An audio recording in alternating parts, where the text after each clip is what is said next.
I'm grateful you're here today. I'm Jennifer Lee, and this is the Healing and Sharing podcast. If parts of your past still feel close, childhood wounds, loss, or moments that continue to shape you as you unpack them, this space was created for you. The Healing and Sharing is where women tell their stories honestly, connect through shared experience, and take steps towards healing together, letting others know they are not alone. Here, survival becomes strength. Before we begin, a gentle trigger warning. This podcast includes discussions of domestic violence, childhood trauma, and other sensitive topics. Please take care of yourself and ask for help if needed. You always come first. Thank you to Melissa Turi for composing the beautiful opening melody. To learn more, visit thehealingandsharing.com. Now let's begin today's journey. What if we don't remember our childhoods by what happened, but rather by how it felt? In today's episode, returning guest Michelle shows a story told through fragments of memory, emotion, and survival. She opens up about growing up in a home shaped by neglect, abuse, and generational trauma, where safety was uncertain, love felt conditional, and shame took root early. We talk about fractured sibling relationships, teen pregnancy, forced choices, and years spent in emotionally and physically abusive relationships, all while never having a clear model of what a healthy home or partnership looked like. Michelle also reflects on motherhood and the painful work of breaking cycles while still healing herself. At the center of this conversation is the loss of her daughter, Maddie, who bravely faced cancer and later lost her life to shallow water blackout. And as you listen, there's a moment where this conversation takes an unexpected turn. This feels incomplete. It's missing something. What unfolds from there adds a deeper layer to her story. She shares the part of her story where she told her dad about opening up on this podcast. His reaction will surprise you. Michelle, thank you for being my friend, and thank you for being my guest today. Welcome to the Healing and Sharing podcast. I can't thank you enough, girl. I love you to pieces, and I'm so thrilled to be back here talking to you again. Absolutely. I am so happy to have you here too. I got to tell you, I just got a sign from my daughter too. You did? As soon as you ended speaking, my screen came up. I got a sign from my daughter. Yep. Aww. And was it a picture of her on the screen? It's a picture of her, but it was also 10:06, and that is the time that she died. Oh my goodness. Wow, that gives me chills. Yeah. You reached out saying, Jen, I have something else I want to share. Something you had not talked a lot about. Is it time to share? Is it not time to share? Something that so many of us all go through, right? And you decided, okay, I want to start talking about this. Don't tell our family secrets. Well, I think it's just high time that we stop the madness. We stop the cycles, we stop the generational curses, as we call them. I definitely want to move forward, and I want this to air. I'm going to talk to my dad before it does. Now, would Joe like to hop on and tell me what it's like to be the friend? Hello, darling. How are you? Good. Good. Thank you for being part of the conversation. Absolutely. Thank you for hearing me. It's a tough one. Injustice in life is one of the worst things. And Michelle needs to give peace to herself. She's going to give her dad the respect that he deserves. And she has a wonderful respect and she has a wonderful relationship with him now. And she's going to tell him exactly because she needs the peace. She's gone through this her whole life. She's lived it for 57 years. So it's for her sake, for her mental health, for everything. And if she can help even one young woman out there, then this is like a home run. And she should be proud of herself because many people would just like not say anything. I love that you encouraged the conversation with the dad ahead of time. She asked me yesterday to think about it. I thought about it most of the night and today. And I said to her, you have a great relationship with your dad. And you just need to tell him it's enough now. 100 years from now, whenever Mike goes, that's her dad. At least he knows she told him. And he doesn't have to hear it from anyone else. You know what I hear, interestingly, is he may have been holding this in himself, not knowing how to start the conversation. And you may provide a very healing, forgiving space for him as well that you never anticipated. Yeah, you're absolutely right. Even no matter how he reacts, I really am detaching. That is my most powerful thing I can do, is detach from how everyone else feels about this. Because I have held their secrets for so many years, and it has only hurt me. I mean, my gut is in turmoil every day. I'm going to be okay with this by the time we air, and I am making sure of that. My soul, my spirit told me this was needed, that I had to open my mouth and call you. I started the ball rolling. I'm going to keep the ball rolling. I'm not going to stifle it because that would be the old me stifling it. And the new me is balls to the wall. We're going. How do you all feel? Empowered. Yeah. Strengthened and kind of a superhero. Yeah. As you should be. Not like the world's superhero, but my superhero, my inner child's superhero, my little girl's superhero, you know? So a lot of people don't remember their childhood clearly. They just remember how it felt. When you look back, what's the first feeling that shows up for you? It was shame, and it was a lot of it. And I carried the shame. I mean, I still carry shame. I have to have conversations with it now, and say, actually, I don't think you're mine. You can go find your rightful owner, but it was shame. And I used to just be under this cloud of shame, and I didn't know where it came from. I didn't know why. I just knew that I felt this dooming, glooming shame cloud that consumed me. And I would wake up with it in the morning. I would go to bed with it at night. I mean, I've heard this before. You probably heard this. What you go to bed with at night, you will wake up with in the morning. And that's why you're supposed to do your positive affirmations and blah, blah, blah. I'm telling you, it's the truth. I went to bed just thinking how shameful I was and how horrible of a person I was and how nobody loves me. And I'm not lovable, and so I should be ashamed. But there was a part of me inside, girl, that knew it wasn't mine. It couldn't have been all mine. It was too much. I've never done anything that bad in my life, It's like, well, where is this coming from? Sometimes it's not what we do, but what's been done to us, right? Absolutely. And it was other people's shame that I was carrying for them. I grew up hearing shame on you. Did you grow up hearing that? Mm-hmm. You did some wrong, shame on you. Absolutely. You should be ashamed of yourself. That's what my mom said. You should be ashamed, Michelle. And gosh, I don't know about you, but even hearing those words now, it resonates differently.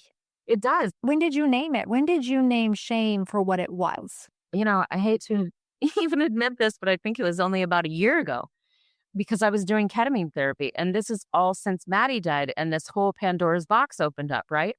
And I had to figure out, why don't I love myself? Everybody tells me I'm lovable. And I mean, my family that I have today, my friends like you and Joe, and it's not my blood family, it's my chosen family, They all say that I'm wonderful. They all say that I'm lovable. They all say that I'm, the greatest thing since sliced bread. So why do you think you're the worst thing, Michelle? It started as a question, but I always had this deep soul feeling that it wasn't mine. But then I didn't really have the tools to figure it out and to figure out where it came from and how to get rid of it. In doing ketamine therapy, I had this one particular experience where I I had been journaling, they give you prompts and stuff like that so that you really start digging into that center of your brain where you want to heal. So I had done some journaling about this shame that I was feeling and where it was coming from. And in all of my journaling, I'm like, this is all my mom. This is all my mom. And then I started thinking, and I think from her mom. And I don't really know that much about her mom, but I'm thinking it just went bling, bling, bling, bling down the line. I went into this therapy session thinking I'm going to get rid of my mother's shame. I'm going to give it back to her. That was my intention that I set.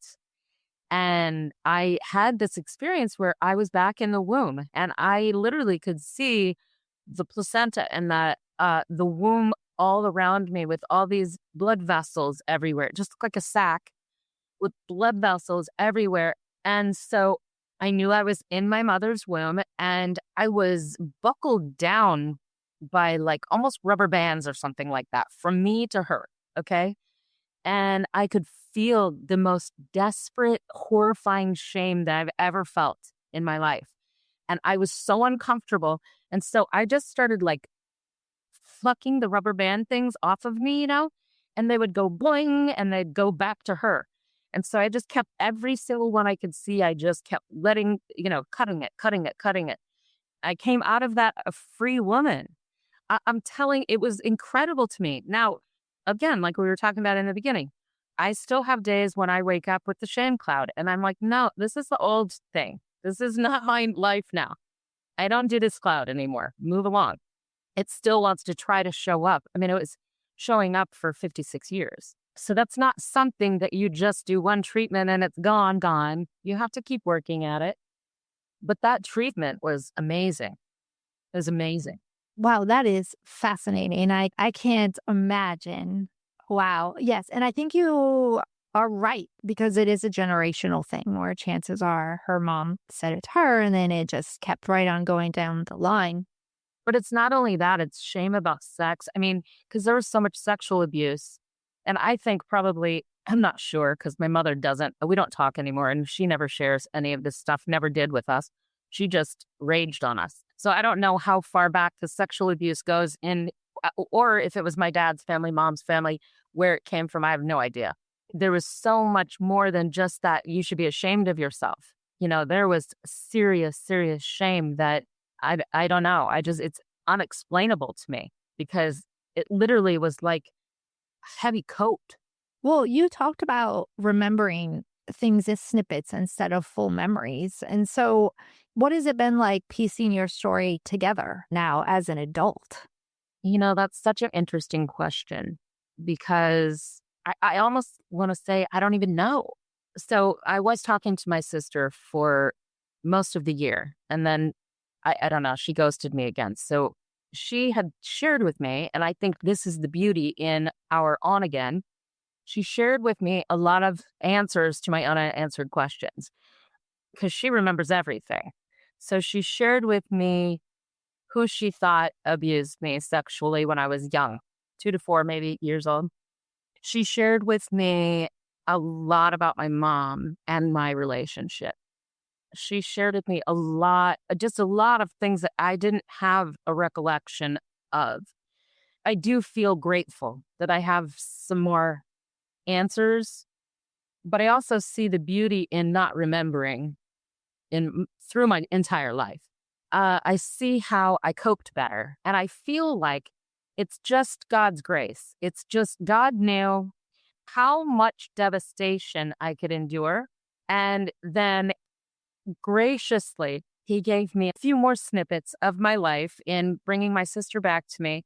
But he gave me this incredible family around me, this incredible village that I have now that could support me, love me, reassure me, and really be the family that I always craved, that I've always missed having. Because I think God knew I couldn't have done it without you guys. I couldn't have made it. I wouldn't have made it. And for me, it's like, why am I this way? Because I don't have those memories. Why was I promiscuous young? Why was I having sex at 14 years old? Why was I pregnant at 16? And how did all of the abandonment that I've had from my mother mostly but my sister and, wherever else, because I am pretty sure I attracted that. Like with all of the abuse, I attracted abuse. What is your first memory? Oh, my first memory is driving up the street in Colorado. We were moving from Iowa to Colorado. We moved to Lakewood, and we lived at the top, very top on the corner of this big, huge hill. Okay. And which was great in the wintertime. We had sledded all the time. But this was my first memory. We're driving up in the, family truckster, and we pull in, and the kids across the street come running out. Hey, neighbors.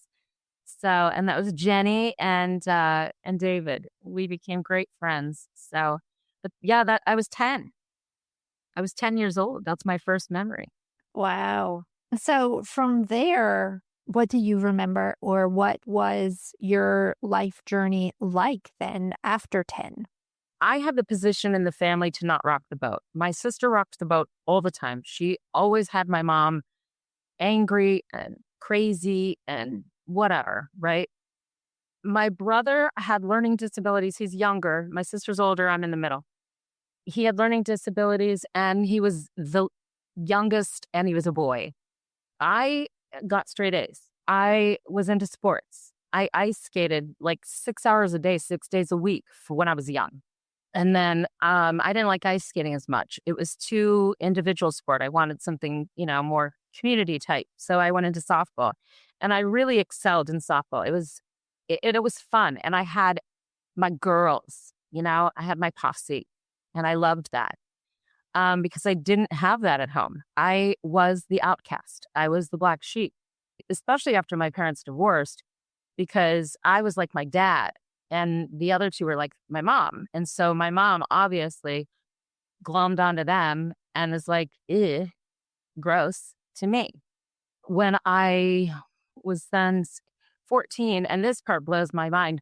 And if you're listening and you have a 14-year-old daughter, please listen carefully, because my parents thought it was okay for me to date a senior. I was a freshman in high school, and they thought it was okay that I dated a senior who clearly has hormones, etc. So I don't know why my parents, they just said, yeah, go ahead, go take her on a date. And literally, I was having sex on the couch with my parents in the house.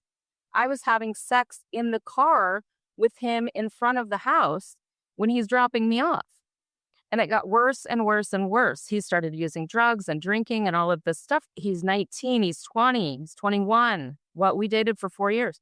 And he'd come home and he'd want sex, and I would cry the whole way through it, not wanting him to, and he'd force himself on me.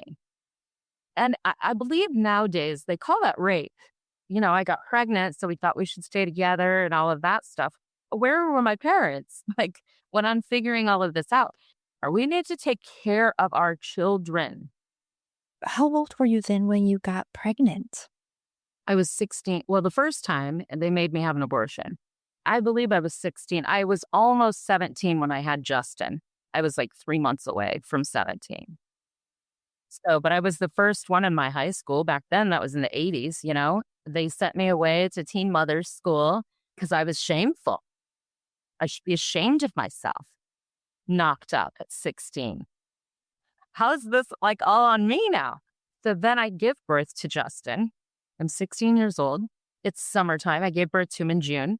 I remember this very vividly. My mom coming down the stairs with her luggage, and I'm sitting on the couch with Justin, holding Justin. She goes, bye. I said, where are you going? I'm going to live with my boyfriend for the summer. Bye. That was it. I had a newborn baby. I was 16 years old in a 3,000 square foot home all by myself with this child. Scary. And where is your dad at this point? Are they divorced? Well, they were divorced. See, my dad never wanted to deal with this crap either. So he worked a lot.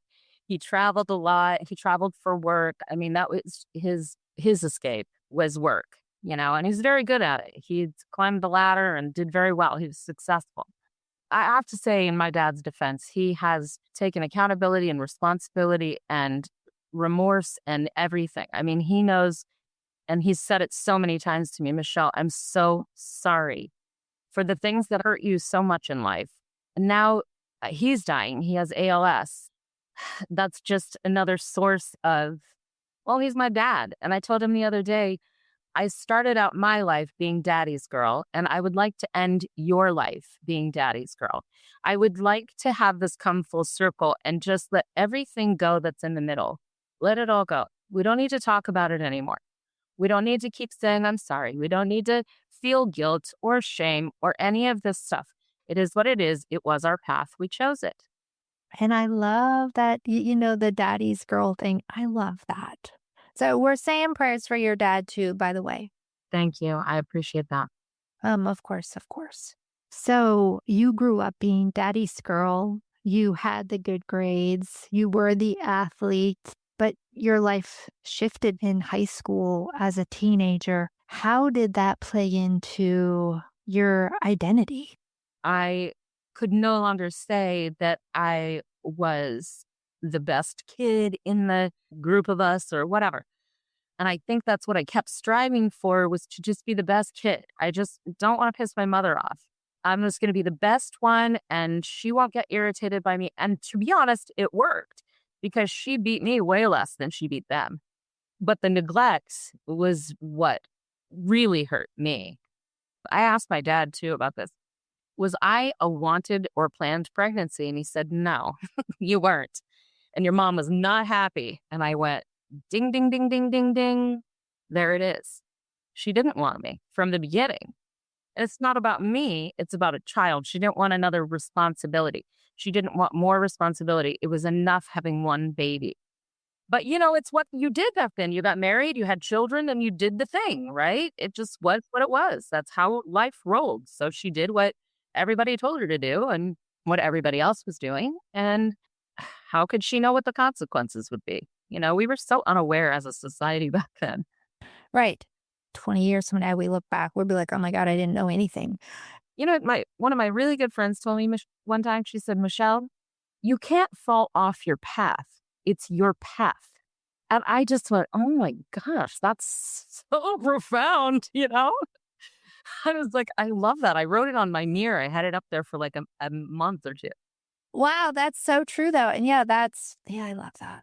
Now, Michelle, there is another layer to your story, something that is all too familiar in families, but rarely talked about. That is intrafamiliar sexual trauma. That is just another layer of shame that occurred in childhood that carried you into adulthood. Can you share with us how you navigated that trauma? We were teenagers at the time and growing breasts, and he thought, those look fun. I think I'll play with those while we were sleeping, right? So we both woke up to our brother playing with our breasts.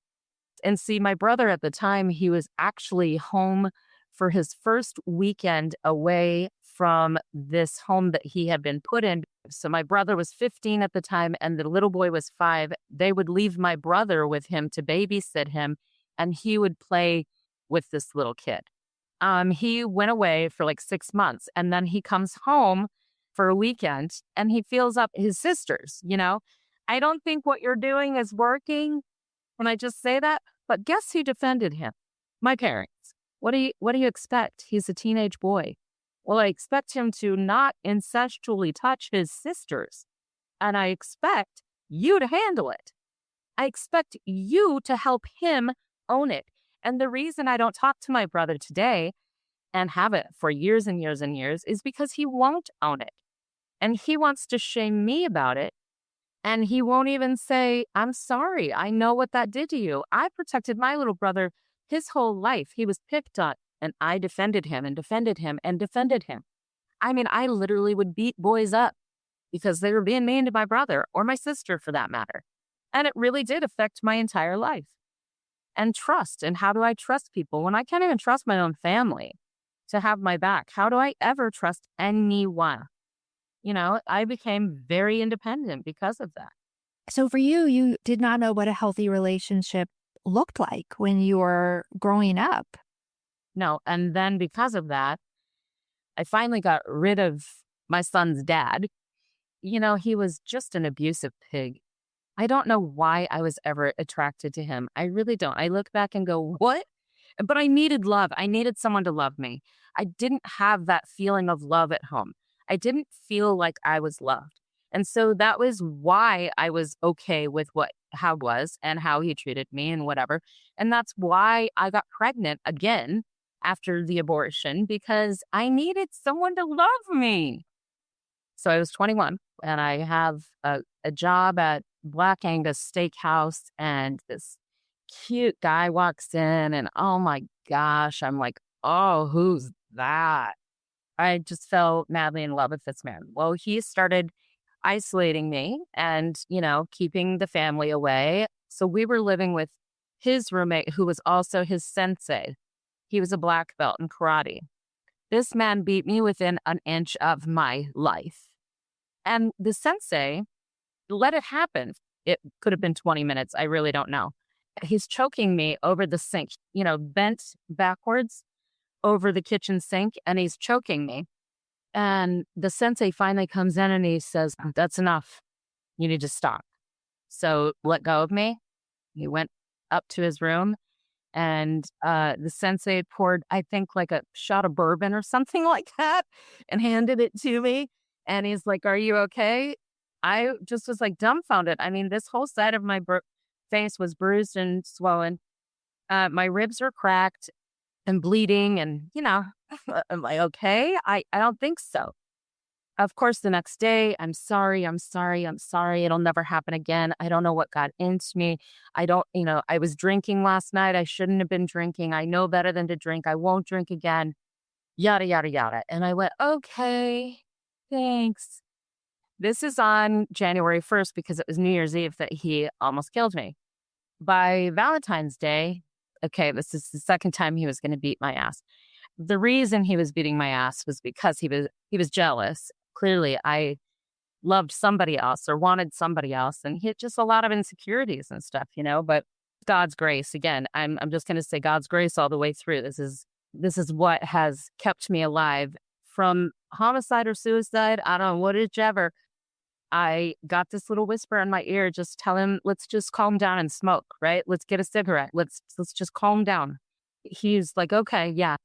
Then I quickly said, I don't have any cigarettes. I got to run out and get them. And girl, I went out that front door and I ran as fast as I could to the closest convenience store. I called my dad from the payphone because we still had those back then.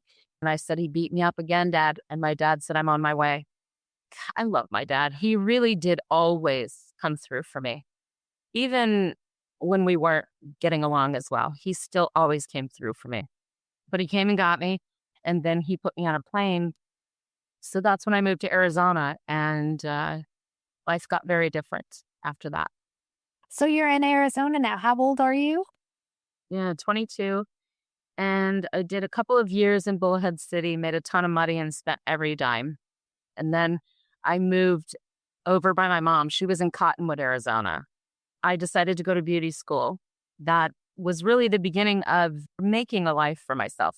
I went through school. I started a career. I was very successful. I met Maddie's dad, cutting his hair, ignored those red flags and married him.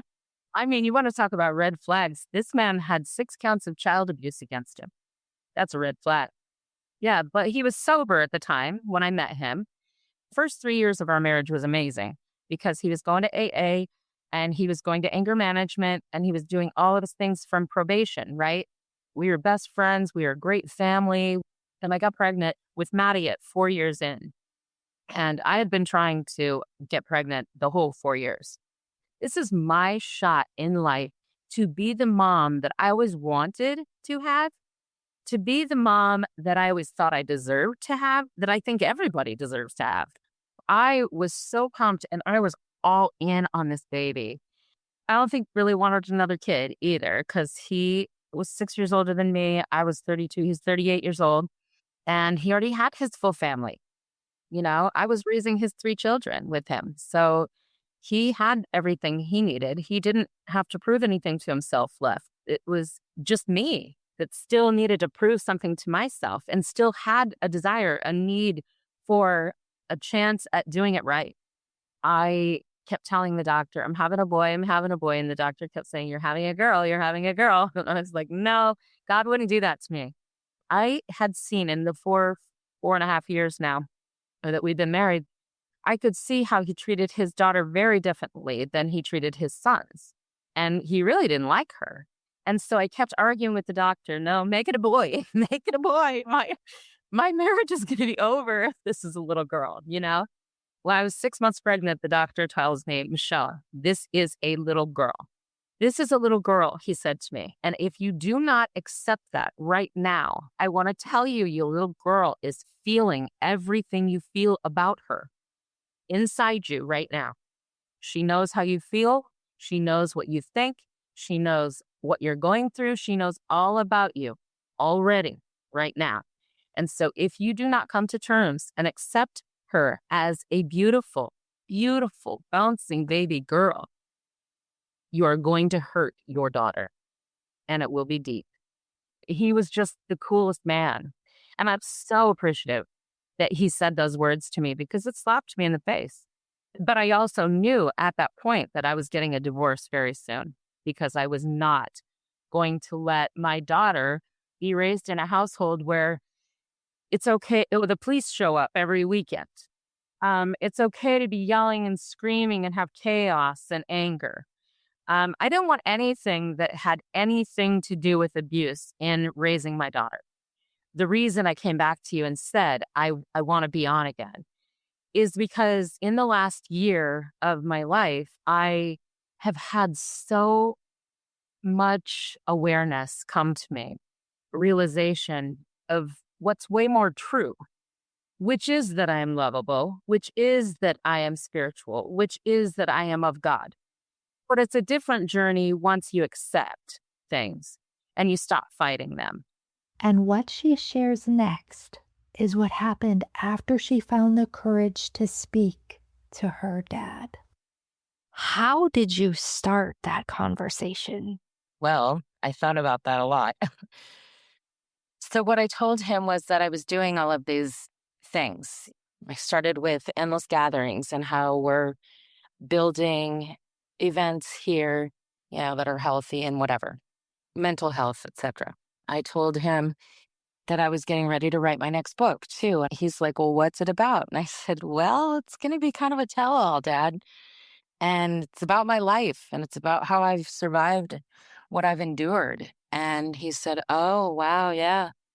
He goes, that's going to be great, Michelle.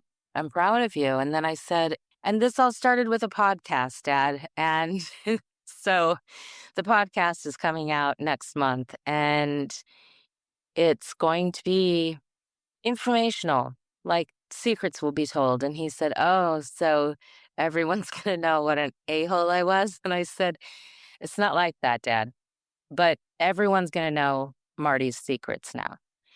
Well, whoever listens will know my brother's secrets. I said, I need to heal and I need to share my experience with the world, so to speak.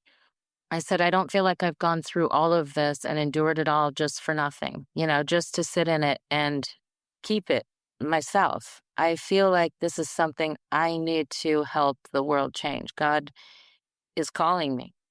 Anyway, like I said, he never even flinched. His voice never shuddered. He never paused. He didn't, it just was, it flowed out of him and it was so healing. That was healing, because I did alter a family dynamic. I did. Yeah. Wow. I was nervous. I'm thinking my dad is surely going to protect my brother again and protect my sister and protect everyone but me. My dad, he's acknowledged what he's done and he's taken responsibility and he's remorseful and he does try to show his love for me in the best ways he possibly can. But there was still times, just even at the last visit, he was protecting my sister and not me. And so I mentioned to him, you're still protecting everyone else and not me, Dad. You're still doing this. After all these years, it's such a cycle, you don't even realize it. You just jump right into the role. Maybe he listened to that. but he received everything I said so well. Like I could believe it, but I couldn't believe it because it's really the first time in my life I've really, really felt supported in what I was doing, especially in this speaking out place of my life, freeing myself at the expense of possibly some other feelings getting hurt. That's inevitable, I think. But I think my feelings have to stop hurting. Yes. And you can hear it in your voice and you can see it in your face. There's like a lightness. Yeah. Well, thanks for sharing the whole process with me because I think we would have shortchanged the bigger picture anyway. And the whole story will be coming out. If someone listening feels stuck in their pain or being defined by what's happened to them, what do you want them to hear right now? Work through it. It sucks and it's hard and it hurts and you cry and you get raw, but work through it because it's worth it in the end. You have to go through it. You can't go around it. You can't go over it. You can't go under it. When you dig in and you do the work, you are rewarded. You are. With peace, with internal peace, with spiritual peace, with an awakening, so to speak. I think fulfillment, I spent so many years trying to figure out who I am rather than just being who I am and figure out how to love her. I have to go back to talking to parents really quick because it's so important. It's so crucial. I know that no parent wants their child to go through pain and suffering and all of that stuff. And yet, we all will to some degree. However, if you can just really be present and not judgmental, don't judge your kids. They're another human being that God put on this earth and they have their path and they got to do their stuff. But I think if you guide them better, then they'll make better decisions along the way. If you can just keep your kids out of that mindset that they deserve suffering and life's uglies, I think it would make a world of difference. And I think we need to be aware about that today because my parents weren't. I don't think your parents were aware. I think that generation just was kind of unaware. We'll just keep it at that. And no judgment. And God has a plan for the whole path, not just ours. And I think we're the generation now during this time where we found our voice. Amen, girl. Yeah, it's time to share so that we can break the generational trauma now as people are talking and opening up, realizing they're not alone. I have conversations now. And if they can't handle it, they can't handle it. That's okay. Maybe one day it's going to click in their head and there's going to be one instant in their life that happens and they're going to go, oh my gosh, Michelle was right. I just did what Michelle said. And then that awareness grows like a mustard seed. So share, and stop shaming. That's my final word. Michelle, thank you so much for being my guest today. Thank you. And remember, you are stronger than you think. Until next time.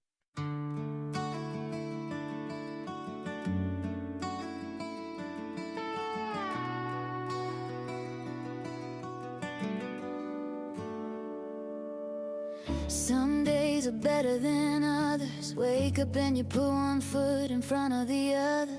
Same routine, same places. You just keep on pushing through it. The life you led before, putting everything on the line. Not sure if you would make it home, leaving it all up in God's hands. Just happy to see the sunrise again. Baby, lay those worries on my shoulders. It will always be okay. You have me to hold. Listen to the silence in the dark. Let it guide your way. Hear my beating heart when you're wandering, lost and afraid. You got my hand, so take hold and lean into me as I lean into you. I'll pick you up, take the pain away, mend all the seams to your scars. I'll heal you from your own thoughts. Dance in my arms, close the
I'll keep you safe from all the harm. I'll heal you from the war, the thoughts that keep you